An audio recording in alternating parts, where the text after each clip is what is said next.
Unless there's opposition, we'll go ahead on item number 1, Mr. Alarcon. And when we get a third member, if need be, we can also vote on that item. So that'll be the order on item number 1. On item number 2, we have as public speaker card, Arnold Sachs.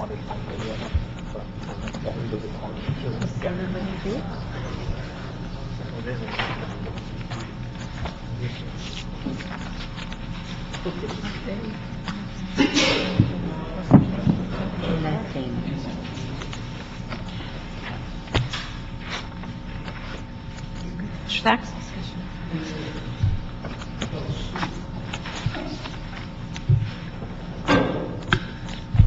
Thank you for sending somebody up here to tell us you were so long in closed session.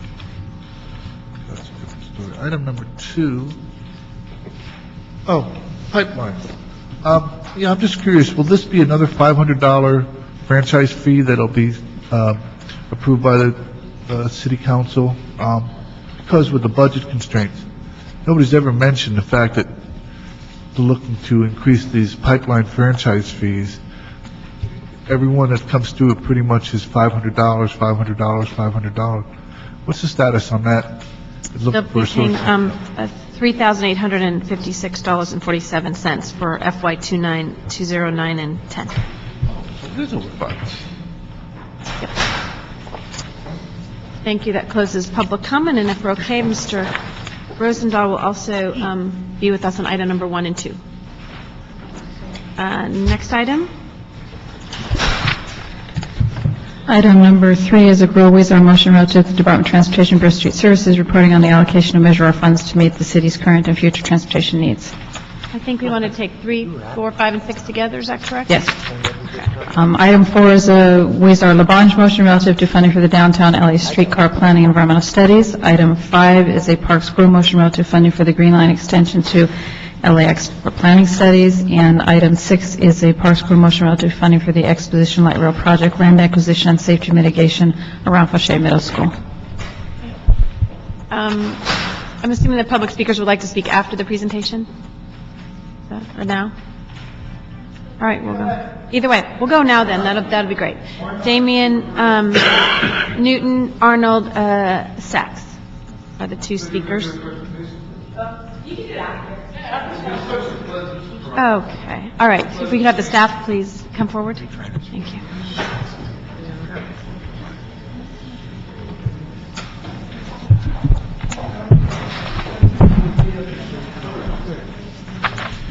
Good afternoon, Ken Husting, Department of Transportation. And just wanted to give you a little bit of background update and just some of the challenges that we're facing with trying to develop a plan where we think the money should go, and of course up to council approval. As you know, the money, Measure R, is going to be collected beginning July 1st, 2009, and will generate over $40 billion over the next 30 years. The city is expected to receive 2 pots of the money. One is the 15% local return, which is estimated at about $21 million this coming fiscal year, to increase to about $36 million the following fiscal year, and roughly $40 million annually. The other pot is the bus operations, and for fiscal year 2009-2010, we're expecting about $1.8 million, and then the following years, roughly $3 million annually. Now, the city is not expected to see any of this money until roughly December 2009, and the reason for that is just how it takes time to collect the money, get processed through the state, be handed down from the county to the city. Now, the city staff is working with 2 different entities, 2 different working groups. One of them is the Metro group, and within the Metro working group, there's another two groups. One is specifically working on the local return guidelines, and another one is working on the bus operation guidelines. And we do have representation from LADOT on both these Metro working groups. Each working group has met twice, and they're in the process of drafting guidelines for each of the funds. And they're expected to have draft guidelines sometime this summer with Metro board approval in December 2009. We've also held internal meetings with the city working group, the different departments meeting together trying to figure out what are the different needs that we have internally. And we've held 2 meetings, the first meeting in May, the second meeting in June. And this was attended by the CAO, the CLA, Department of Transportation, Bureau of Street Services, Bureau of Engineering, and the Bureau of Street Lighting. and each group has identified needs which unfortunately greatly exceed the amount of money that we have available in Measure R. And what I want to do just real briefly is just mention some of the obligations or some of the requests that we have of Measure R. The first one is being the local match for the rail projects, which is the 3% local match, and that's expected to be roughly $220 million over the next 10 years. The second one we have is the Prop A transit program, and we have a shortfall of roughly $26 million per year. And what that translates to is roughly $1 million per dash route. We also have the Prop C shortfall, which is expected to exceed roughly $100 million over the next 4 years. DOT also needs to set aside money for operational improvements to replace the street name signs and guide signs and bring them up to the current MUTCD standard, as well as pedestrian devices, and that's roughly going to be about $50 million. Also, we have miscellaneous transportation capital projects. We'd like to be able to set aside roughly $1 million a year for bikeway and pedestrian improvements, a couple millions a year for minor widening and striping, as well as other miscellaneous transportation projects that come up where we don't have money available for building the project or as a match. The Bureau of Engineering has also come to us looking for roughly $433 million worth of money, million dollars. Bureau of Engineering has come to us requesting $433 million for new projects, new capital projects.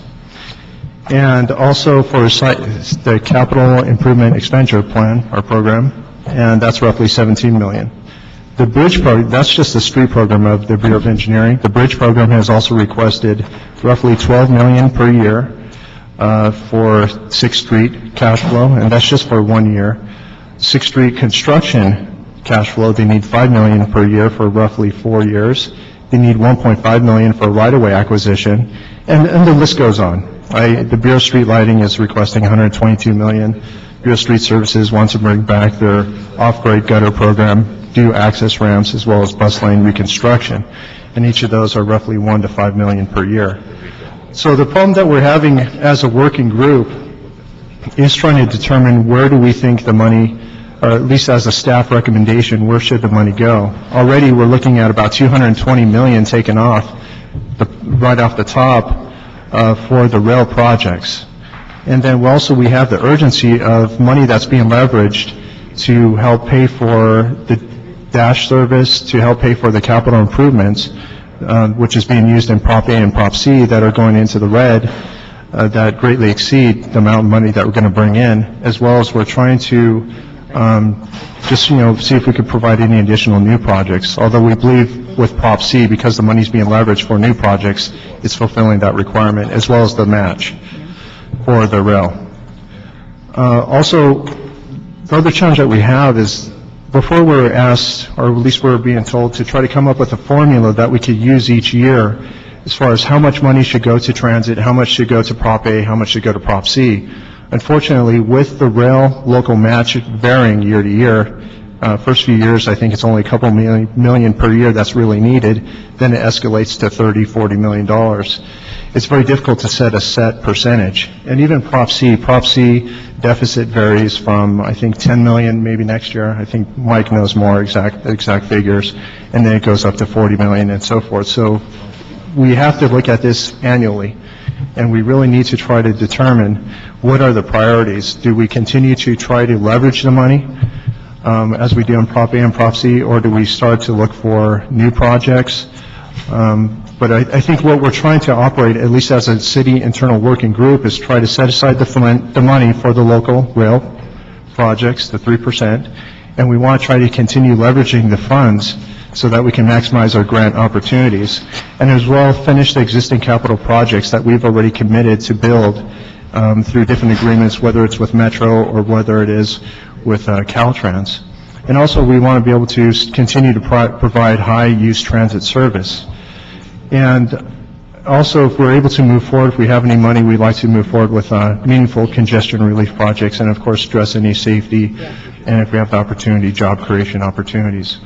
So with that, we're really looking for some guidance from Transportation Committee as far as where we should be going. Do we move forward with those principles that I've mentioned as far as leveraging the funds, making sure that we finish what we started? Do we look to go through new projects? And at least what we kind of envision right now is trying to be able to come up with a process that is at least flexible to where we can come up with a plan on an annual basis and bring it back to council and have it for their approval. So at this point, because there's so many demands on the limited amount of resources, we're just looking for a little bit of a guidance as far as where you think the money should go. Well, so I think it's a couple. Yeah, right. Very good. And 13, because we see the Jack's, Eric's district. Yeah, right. Well, I guess it's a little bit of a chicken and egg. The reason, and there were several motions introduced during the budget discussion about prioritization, because the good news is this is the first money. It's dedicated source of funds. It is controlled locally, not by the state. Citizens oversight, all those things. It's really, extraordinary that in this kind of environment we were able to in November get the voters to support it, and we want to make sure that we do the right thing with all the funds. I think what we are looking for, and I think it was in January we put together the task force and tried to talk about it, is we have a list of several projects on these items that people have suggested. We have X amount of dollars, and I think what I'm looking for is, one, what was included in, because I know this is something Mr. Rosendahl talked, what was included in the Measure R format that was project specific. Two, where are there the flexible, if there's restrictions, and so if you say that we can only do X amount of projects under, under new transit or new programs, or so much under operating, or how much it's going to take us to do the matching. And again, some of this may be based on MTA, but I think from my perspective, we want to be able to say, okay, we're going to leverage our dollars, we're going to fill in the gaps where there are no other programs and things that, unless for this money, it might not ever happen, and ensuring that we have a seamless transportation system, and looking at Prop A and C and how that's going forward. So there's probably an overarching philosophy, and then there is the actual day-to-day how these projects are going to fit in there, because there is a finite amount of money. Madam Chair, so, there's a more fundamental question, and that is, over the 30-year life of Measure R, do we have sufficient funds to cover the projects that were promised the voters? Correct. I mean, that was my first point, which was, is this, were there specific project areas that we said we were going to, as Measure R, that we were going to rail projects, we will, if we set aside the money, we will have that money available to finish those projects. No, I'm talking about all the promises that were made. At this point, we're, Prop A is in the red, Prop C is in the red. We simply just don't have enough money. I think the project-specific items that were in the bill were not ours. They were related to us, somewhere within the city, but the money that I think we're talking about is the 15% local return, and there were no earmarks or anything on that. That's for us to decide, and that's, I think, what we're deciding at this point. It did mention different types of projects. It said pedestrian improvements, left turn signals, signal synchronization, so it gave a wide array of examples. But for the city of LA, it wasn't very specific other than the rail projects. Okay. So I think what we want to try to do is set up a process that meets the needs of what the voters approved and has the ability for us to actually finish some of the projects that are part of there, and for us to ensure that the local programs that we're funding that have a huge deficit potentially are funded. And so it's almost a menu. It's hard for us as a council to say, oh yeah, I know exactly where I think this money should go, because we don't necessarily know. We kind of need, I think what you're asking for, though, is a philosophical, which are some of the priorities. And even the four of us right here could tell you what our priorities are, but I think we also want to look to you all as what is going to get us the best bang for our buck, and to complete projects that fulfill a continuous, which I know Mr. Rosendahl come from, a continuous seamless system in the city of Los Angeles. And so I don't know, and I know my colleagues would like to ask some questions as well on that before I haven't seen anything else. Do you want to ask, again, this is overall, I don't think it is project-specific, other than where these projects might fit in a process to And determine. just real quickly, what I'm hoping to do is report back in 90 days with the process established, as well as letting council know exactly where are the deficits that we have right now. Where's all the money absolutely needed? Where did we commit the money to go? And so that way you can actually have a very good picture of where you believe the money should be spent. Well, what I was talking about was the press conference where we announced the support for Measure R, and we delineated specific projects. So regardless of what was in the ballot measure, it was promised publicly and well published that these projects were the priorities of Measure R. So my question is, how do we deliver on these projects?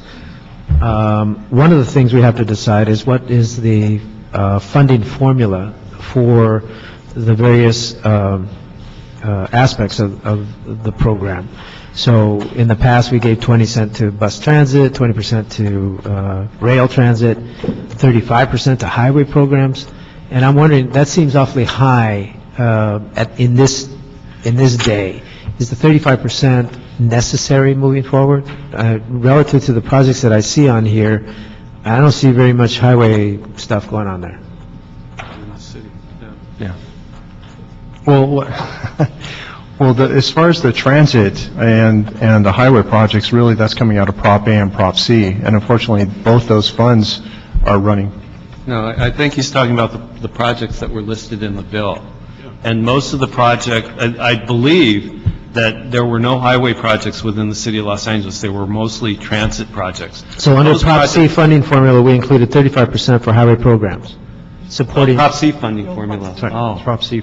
Well, Yeah. what I'm saying is we need to come up with a formula here. But in looking at the Prop C funding formula, it dedicated 35%, under the city's council and mayor action, dedicated 35% to highway programs supporting public transit. And I'm asking if, given these specific projects, if it's necessary to dedicate 35%. I think we're not sure yet, and that's part of what we're going to work on in the next month or so. And the real challenge is it's very difficult for us to come up with a formula that's going to last for 5 years, 10 years, or 30 years, because, again, the demands vary year to year, especially with the local match for the rail, Okay. and also with Okay. Prop C. What I'm hearing from you is a concern that we don't have enough capacity in the measure to be able to complete all of these projects that were listed. There were several motions entered into the budget process that the first question I have is whether or not those motions are projects that are included on this list. The Green Line is one of the projects. And- Exposition Boulevard Yeah. is also one of those projects. Mayor's here. The downtown Los Angeles streetcar planning, I don't see it as one of the That is not projects. one of them, no. That's not one of them. So it seems to be that the top priority ought to be the ones we promised. When we went to the voters, we promised these projects. Seems to be that ought to be our top priority. Yeah. Madam Chair, may I speak? Yeah. Yes, please, go ahead. Jaime De La Vega, Deputy Mayor for Transportation. Councilman, in response to your answer, I think actually Ken's not the right person to answer that. Maybe I could take a stab at this. MTA is responsible for delivering 12 major transit projects under Measure R. The MTA board is going to be taking up this issue tomorrow at a special board meeting. From the information that we've seen, MTA will be able to deliver all 12 projects that are in Measure R, including those that are either entirely within or partially within the city limits. And that includes the Valley North-South project in the East Valley that you were so strongly supportive of. Oh, but I'm just as supportive of Expedition Boulevard. Of course. No, I'm not saying you're not. And your specific question on the Green Line, the Green Line LAX project under Measure R is the responsibility of MTA to develop and build that project.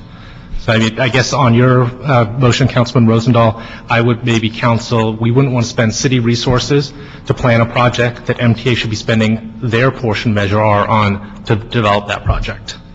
The other two projects or issues that were listed, the downtown trolley is not part of Measure R, and the safety issues around Expo, that will be a policy call for the mayor and council. The Expo Authority is charged with building that project to a safe standard already. So most in of terms the of how fund, we allocate this money, Well, I guess, I think the mayor's perspective is, first and foremost, we need to make sure we have the 3% local match for those projects in Measure R where we have to provide a match. So just to recap for you, there are 8 projects, 8 transit projects within the city limits or partially within the city limits. Those include the Canoga extension, which is going to break ground later this month, Expo Phase 2, the Crenshaw project, the regional connector in downtown, the West Side Subway, the Green Line to LAX extension, the Valley North-South project in the East San Fernando Valley, and a yet-to-be-determined 405 corridor between the West LA and San Fernando Valley.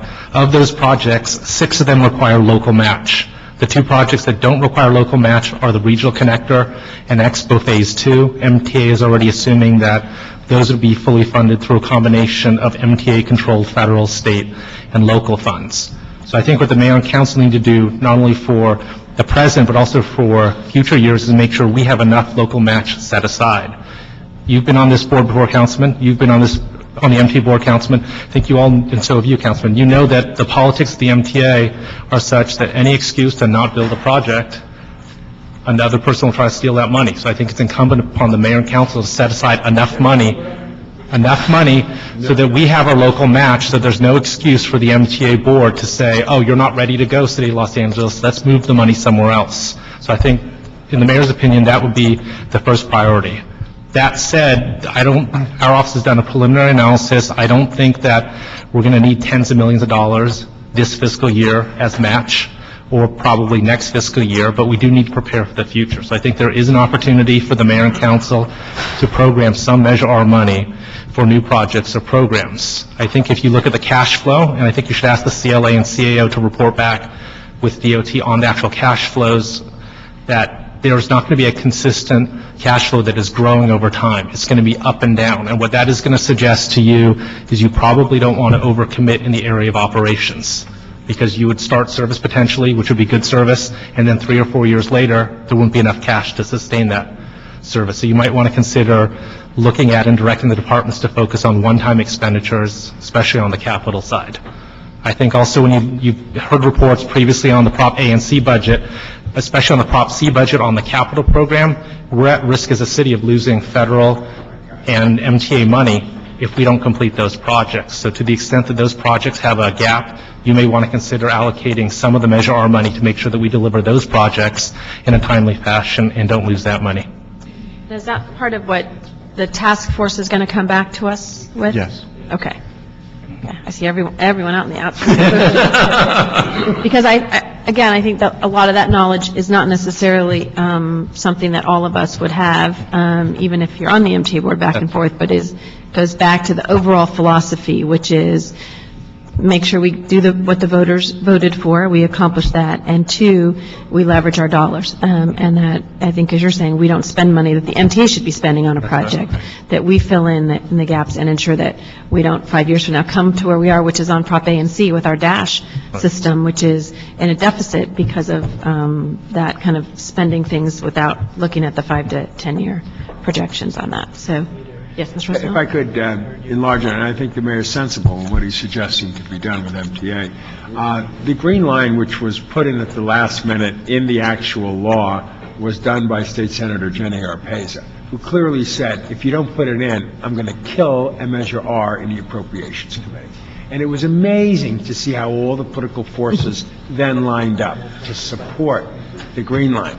The marketing people in Measure R know that the public considers the Green Line a simple but positive step. Why is it 1.5 miles from the airport? Why don't we have a north-south corridor? All these things. And I was told even in the focus groups, the Green Line came out number 1.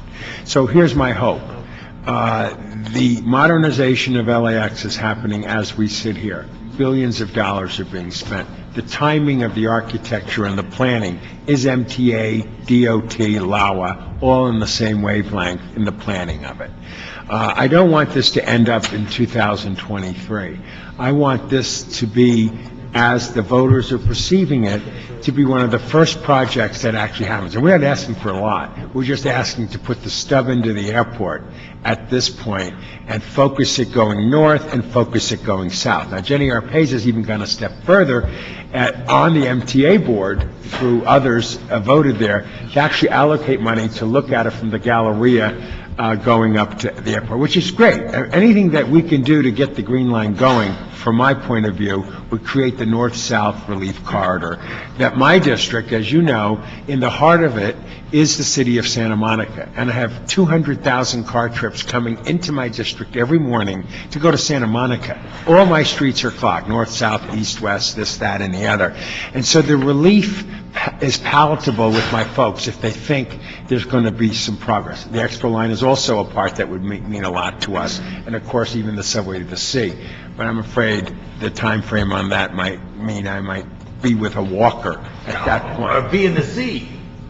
Well, all I can say is, can I count on, from your perspective, that the planning and the acceleration of the Green Line will continue and it won't be pushed off? That's the only comfort level I want to get at this moment. The mayor and his appointees on the MTA board are committed to making sure that all of the projects in Measure R, including the Green Line to LAX, are developed on the schedule promised to the voters. Good, okay, thanks. Just want to ask a question too, on the Green Line, Mr. Rosendahl. It goes up Aviation to where? It goes to Aviation, 98th Street? Century Boulevard will be a multimodal stop, which will be the fabulous stop for all the other trains to hook into. And from there, it will work to the people mover that will take it into the airport. What if it went, because you have a vision to try to connect it. Oh, yeah. And let me ask you a question. What if it went to 98th Street behind the hotels to Lincoln Boulevard, at Yes, least indeed. the stuff? I think you should push it, because I tell you the truth, they'll run out of money, and if you don't push it to Sepulveda, they'll figure a way not to make it work. I agree with him that we want to position it to go north so that opportunity does happen, and south, so that the south... Well, have you looked at it, Deputy Mayor? I just want to say for the record that I'm sure that nobody on the committee or our office is predetermining the route or the mode before we finish the environmental work, right, Council? But I know, but just to say that, whatever, what do you think? You're the Deputy Mayor of Transportation? I think that we have many needs in the county. Measure R is a great start. No, on this thing at the airport. I think we're going to get through that in the environmental I council. know, but what do you think? I mean... Well, I think we have to connect to the airport, obviously, I know, but beyond that, you think aviation is too far away? well, aviation obviously isn't on the airport property. We need to get into the airport or as close as possible, but part of that answer actually may be the airport actually paying for a people mover coming out of the airport to connect to this transit center that Councilman Rosendahl was talking about. But I have no problem, see, if you guys are transit people, to try to be articulating a vision of where it should be, because that's been our problem for the 20 years that the line has, went south in a whole different time, and it is 20 years now. Because I think it should go as close to Sepulveda as possible for a future expansion north by northwest to that area. Thank you, Ms. Gruhl. I have another question there on this. Do you know who knows all the answers on this green sheet? Is this your document? Which document that is, because I'm not sure anyone, we don't know. You don't have this document? Green sheet? Man, I'm sorry, I have it, I don't know if I have it We here. have a- But could you tell us what it is, so, This is the Measure R implementation plan. Did you get that at all? I don't have it with Well, I me here got it. today, but, Okay. It's the promise? It's from the Metropolitan Ken, I'm very Transit happy Authority. you're the coordinator of this. You're great. Thank you. Thank you, Councilmember. Now, the question, though, Ms. Gruhl, that I had here did list this out, but if I have information the others don't have, I don't want to talk about information that I have that you don't have, but it talks about all the things that they want to do. That would be a first. I don't think I'm that bad, Richard. You're not. Anyway, so, do you have this copy at all? I don't have that copy, but I have a list that was mailed to different people when... Legally or illegally? I don't know. Legally. Very good, okay, good. Anyway, it does list all these projects and list how it projects, works. yeah. It's I think it would be helpful, at least for the clerk, to find out so my colleagues could get this full detailed report. So I don't know who could get it. Is anybody here from the MTA? Not today. We can go ahead and contact the MTA. Yeah, and you should, copy. I mean, I thought it was very good. It's laid it all out. Thank you. you're welcome, make sure, and maybe just make sure everyone has seen that that here on that committee, that would be fabulous. Mr. Let me just ask, Parks. on the issue of the local return money, we're expecting 20 million plus per year, or barring some fluctuation? Yeah, this coming fiscal year, we're expecting roughly 21 million, and then it's going to increase the following fiscal year to 36. 21 million? Yeah. Okay, and then over how many years? 21 million this coming fiscal year only, then it increases to 36, then it's looking to go to about 40 million annually. Okay, is that just on local return? Just the local return for the city of LA. Okay. Let me just ask, one of the things, and I would hope that as we learn some lessons from Prop A and C, that we're not 10 years out and we're going bankrupt, but that the things that I would hope that we look at this amount of money, because even though we're saying 40 million or 36, it's not a lot of money when we look at citywide. And it would appear that, and I agree wholeheartedly with Jaime in the fact that we should have a percentage put aside for the matching, so we're not scurrying around each year. Well, with the timeline of the projects, whether it's 2 million a year or whatever, it needs to be put aside, so as projects come forward, we have identified that. The other thing is we should concentrate on one-time expenditures. And looking at it, and I don't have a percentage breakdown, but it would appear we'd want to concentrate on infrastructure, the streets, the potholes, the resurfacing, and sidewalks as infrastructure that we're going to enhance the city each year with infrastructure. Then we need to concentrate on a percentage of safety and such things as left turns, traffic signals, and synchronization. So you have, those are all one time, you get them done, you're through. And the thing also that we look at percentage for peds and bikes. That, again, that we're looking at it in the sense of how much money we intend to spend each year. And then, which I think to me would be the lowest number because its ongoing cost, is local transit. We've already pretty well consumed A and C with a lot of that, but we'd still be looking at how we might enhance local transit, maybe not buying buses, but enhancing it in some fashion. And then the last one I have is dealing with traffic calming, to where we look at ways to where we can impact areas that need some calming in a specific area. But in putting those percentages together, they should be somewhat flexible, because some years we might not have as much activity in other areas. And I would hope that maybe we would almost do a similar issue of call for projects inside the city, that we'd say, here are the categories for this year. We've got a certain percentage to where council offices can say, I'd like to put all my eggs in the safety basket this year, as opposed to trying to hit all 6 or 8 categories. But I think where we've missed it in the past on spending some of this money, we fail to coordinate with what other money is being spent. I would not like to see that we're spending this little bit of money and we're not paying attention to where Prop A and C is being spent in the same area, where a call for projects coming from MTA in the same area, where safety Lou is coming. So we're trying to spread the holes throughout the city, but we should be, real sensitive to where other monies are being spent, and do we enhance something that someone is spending, or do we go in another area because they may have 3 or 4 safety Lou or call for projects, MTA. And then the one area that we often overlook is that there's some districts that have tons of money in traffic mitigation, and yet it's often overlooked as we go into the city pot for Prop AC and now local return.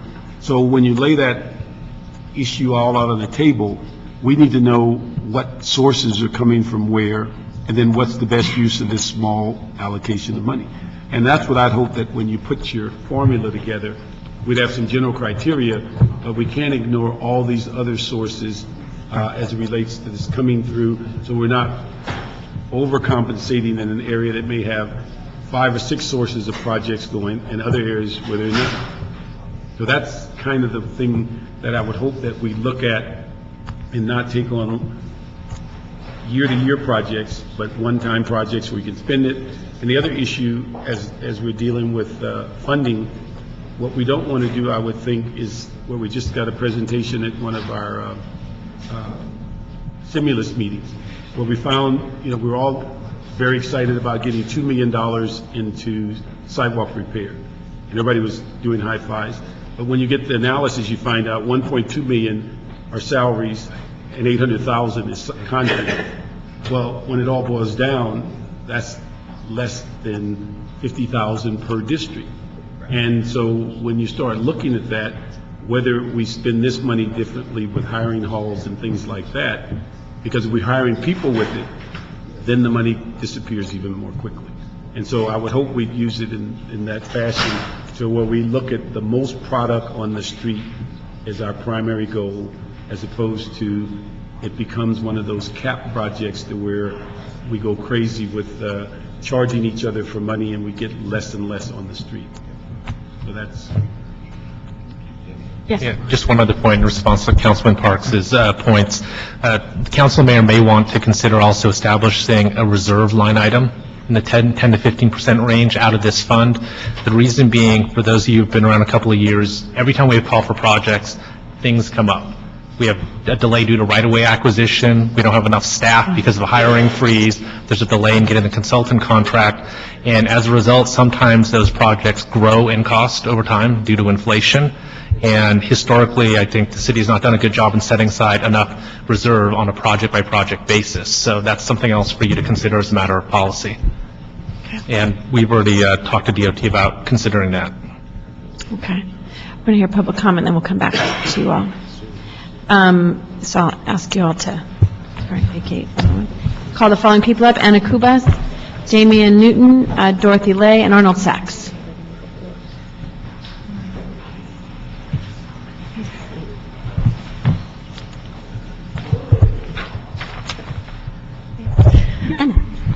Good afternoon.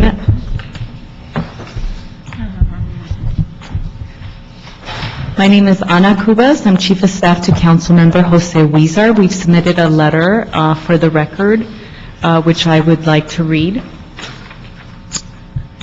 Dear Councilmember Gruhl and committee members, in November 2008, voters entrusted us with a great responsibility in approving Measure R to support transportation projects and transit improvements. We got the letter, so maybe you just want to summarize, I think. Okay, that's wonderful. The Councilman's thoughts on the focus and priorities for the Measure R local dollars are as follows. Focus on green projects, modernization, and innovation. The second focus area is to look at new projects and transit connectivity.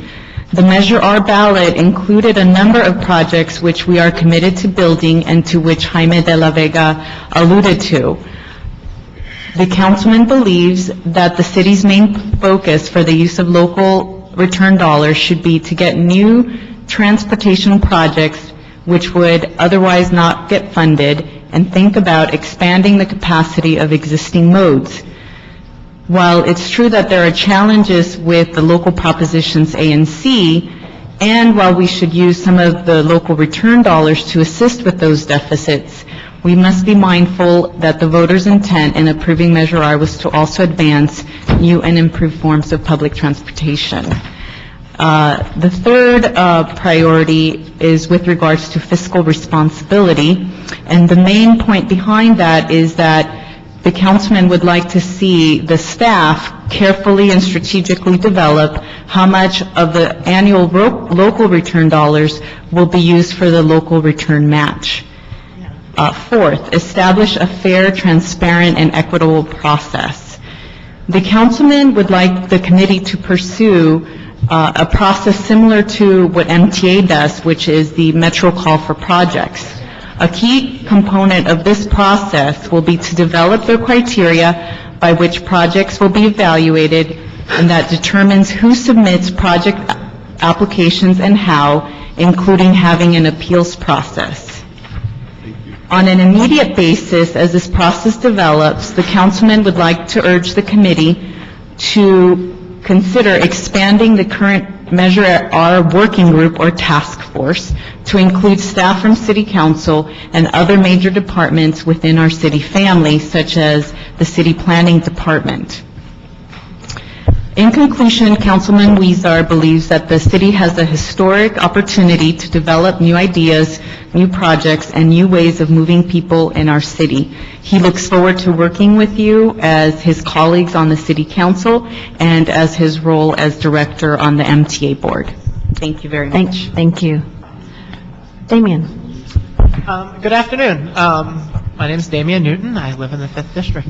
Last summer, during the debate on Measure R, there was, in the the lead up to it, before it was called Measure R, when they were still doing their project prioritization, a group of 200 people signed letters to the Metro Board asking for a set-aside inside of the local return for bicycle and pedestrian funding. We didn't get it. However, what we did have at the time is the board chair, Antonio something. He said that he was 100% sure that cities would be really interested in doing bicycle pedestrian projects out of their local return funds anyway. And so now seems to be a great time for that promise made by the Metro Board chair to come to fruition in the city of Los Angeles. I brought with me copies of the letter with the 200 signatures, and granted, some of those are from parts of the county, not the city, but most of the people that read Streets Blog are city residents, and a Streets Blog story with one of the mayor's responses. I brought the shortest one, even though it doesn't have the best full quotes. We were happy to hear today when Ken Hustings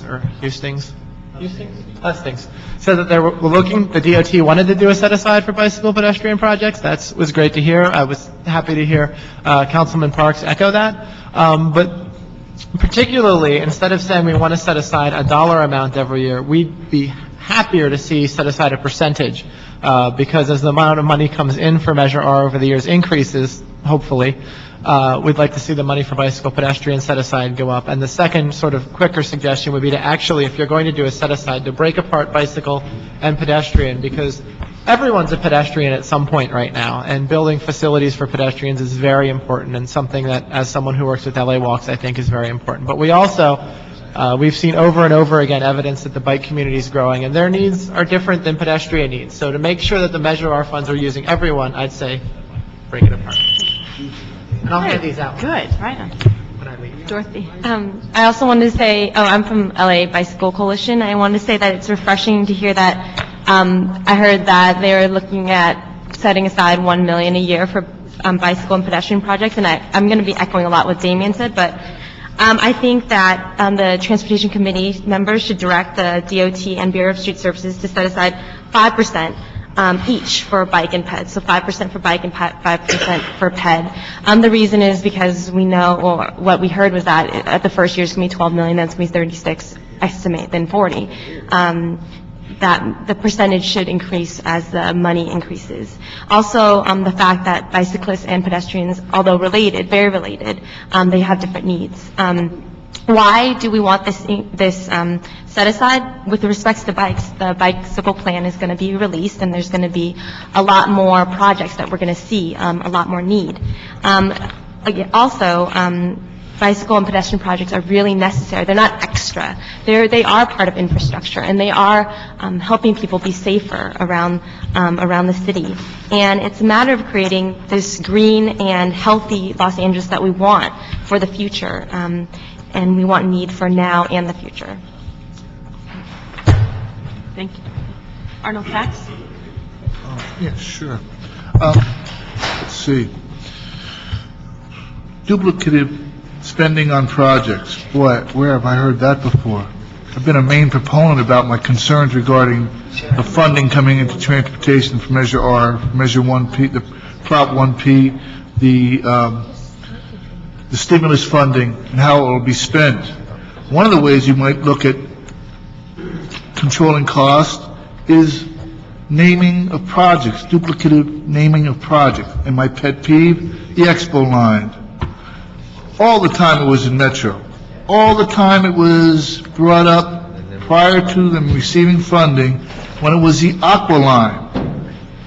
It was never a Metro Mid-City part of, Mid-City was never part of it. It comes to LA City Council, Mid-City blossoms. You had an article, you had an item on your agenda, Mid-City Exposition Light Rail Transit Project for property.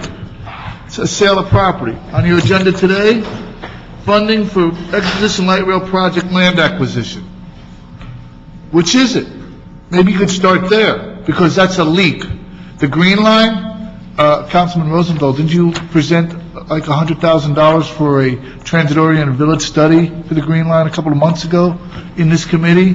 It's going to go from Aviation up to Manchester Square, and then it's going to go west along Manchester Boulevard, I believe. Study to see it. But those stops were initiated on a SCAG report, a COG report. I don't have a copy with me, but I know it occurred. Thinking progress and promises, but delivering reality. I mean, it was really funny today. On the way over here, I saw a Gold Line car running. It's even smaller than the Green Line cars. Thank you And very much. until you update the Green Line for luggage and all that, one time on it, people would say, I'm not going to ride this line. Thank you, Mr. Sack. Yeah, thank you for stopping the clock for everybody. Okay, thank you. No, that's right. So, colleagues, I would ask that we have this report back. Unfortunately, won't be here at the time, but I think, how many, we wanted a couple of months? I think I had 60, what did we just? You wanted 90 days. I think we had 30. I had 30 days. Say 20 days. Yeah, right, 21 days, yeah, 20 days. But I think we should have, I think 90 days, there's going to be a lot of things that will happen in that 90 days that I think we need to not wait 90 days. So I think we'll split the baby with the bathwater, so to speak, 45 days. So the 45 days, we'll refer these items to come back as part of that report. I think the suggestion to ensure that there are other departments that participate in that, I know it was mentioned in Mr. Weisar's letter, or planning department, if there's other departments we think that should be part of that, but I do know the CLA is part of that team, and we'll make sure that the council offices are informed as to moving forward. Can I just say that I absolutely support the 5% set aside for pedestrian and 5% set aside for bicycle. Thank you.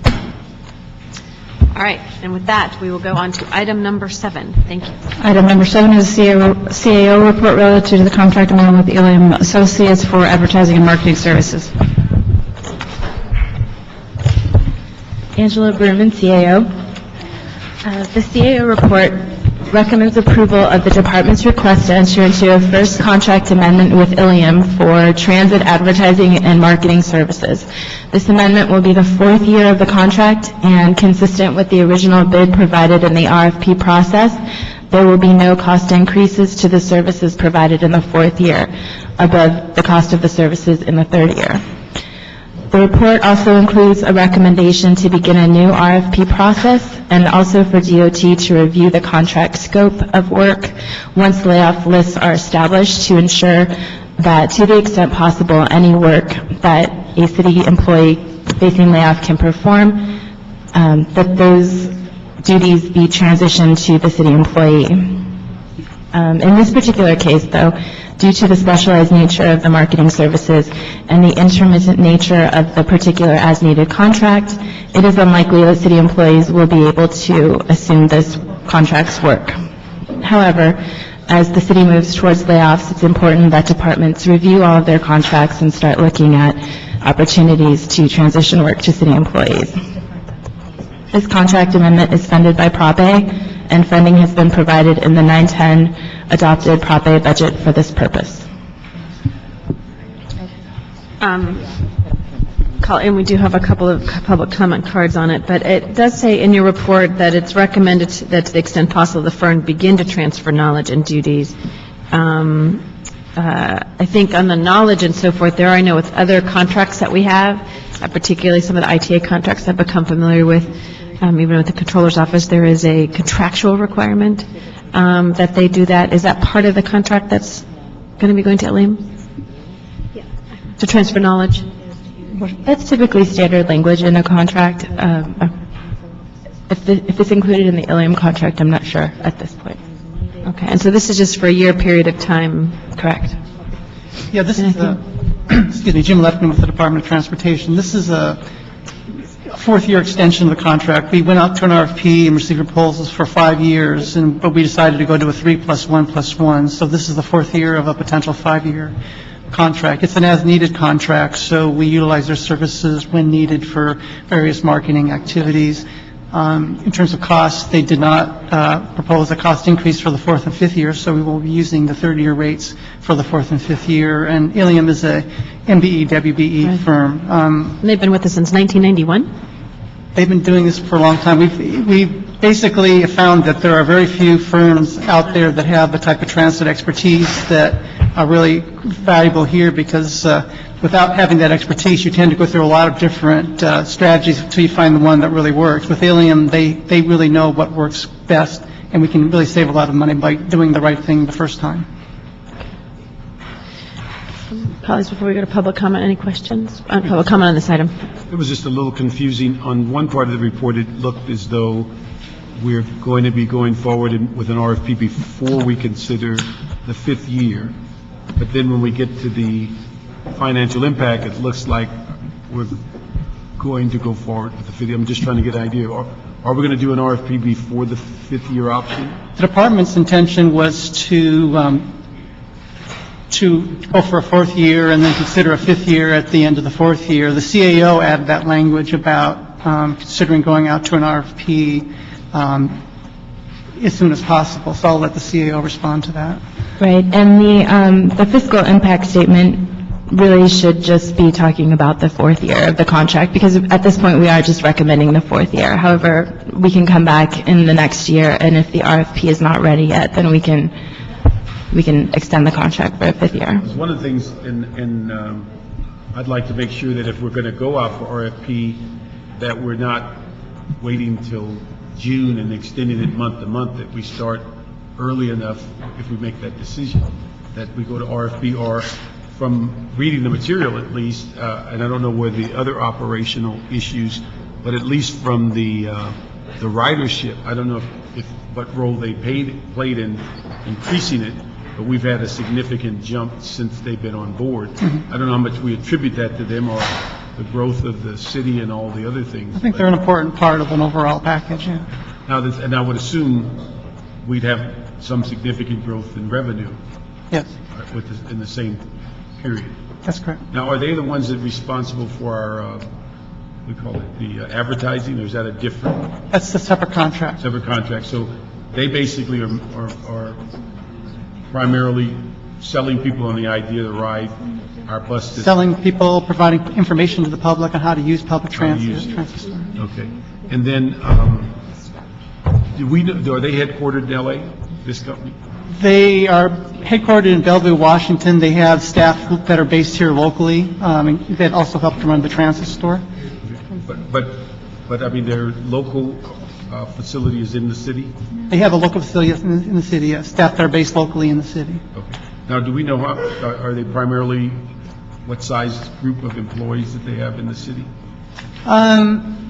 They have a marketing manager and staff that operates the transit store. They actually subcontract with a MBE, WBE firm, nonprofit, to run the transit store. So they employ people from the community to operate our transit store. Do you have a round figure what that number? I would say 7 people approximately. Okay, thank you. Okay, we're going to ask Damien and Stephen Box.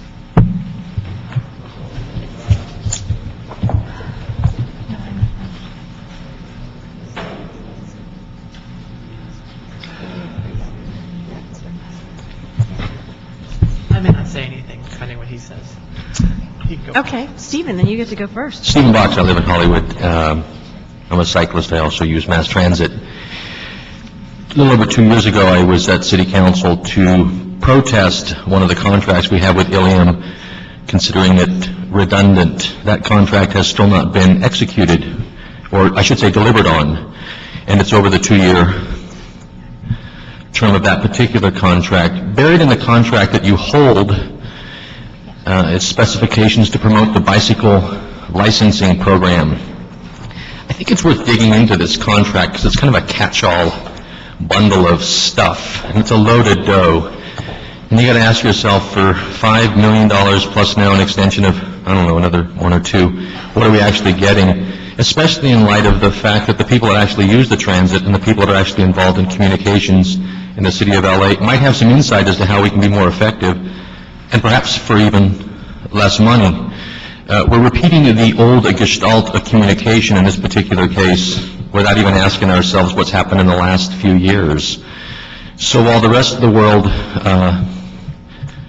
uses new social media skills to communicate, for example, schedules, locations, and special occasions, I use the dash sometimes to get to Cedars-Sinai when I donate platelets. And we're constantly rerouted, but I can never find the dash line. They're always closing Hollywood Boulevard for special events, et cetera.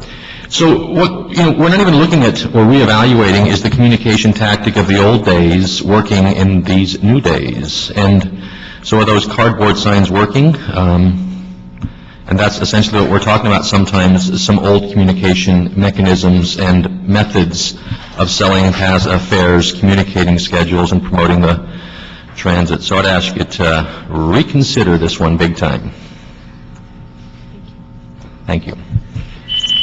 Yeah, I don't know what the word gestalt means, but other than that, I'm pretty much just repeat what he said. Thank you, Damien.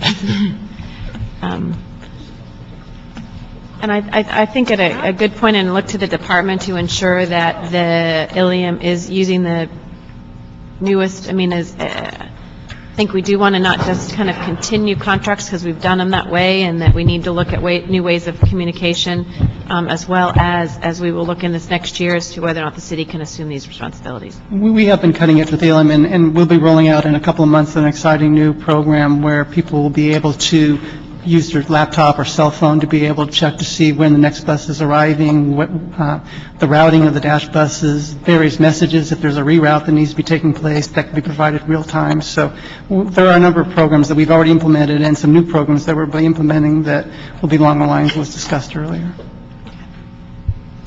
Thank you. Any other questions, colleagues? If not, we will approve that amendment. Thank you. Thank you. 2 public speaker cards. The dynamic duo, Damien. Oh, and we have to add the third triumphant, Arnold Sachs, as well. But Damien Newton, Stephen Bach, and Arnold Sachs. I was actually up here today to give you guys props on something you did 2 meetings ago. Give us what? Props. That's a good thing. Yeah, it's a good thing. It's not like a gestalt. At the last meeting you had 2 weeks ago, there was a lot of discussion about bicycling funding and a certain proposal that was brought up, I believe using Prop A or Prop C funds. I'm a little fuzzy. I was listening on the phone back at my apartment. And I'll tell you, it was the first time I had heard, and again, I haven't been here forever, but it was the first time I'd really heard an in-depth discussion of bicycle-related topics that wasn't spurred by bicyclists being in the room asking about it. So I wanted to say that was, I appreciated that conversation. But there's always a but. I was at the Bicycle Advisory Committee meeting a couple weeks ago, and I hadn't been to one in over a year and a half, and the room was full of people on the committee, which was great. They're all council appointees that are on the committees, as well as a couple appointees from the mayor's office. Now, my but is, we have a pedestrian advisory committee in the city also, and when I go to those meetings, one council office has an appointee there, and I can't remember which one it was, but it's whatever district Deborah Murphy's from. Currently, it's the 13th. All right, there we go. So it's great that you have people in your districts that you're connected with on bike issues, but a plea to find someone in a neighborhood council, someone like that, to fill up the staff, fill up the chairs of the Pet Advisory Committee also. Thank you. Thank you. Stephen. Stephen Box, thank you for the opportunity to talk during public comment. 3 years ago, the City Council issued a resolution acknowledging that there is no law prohibiting cyclists in crosswalks.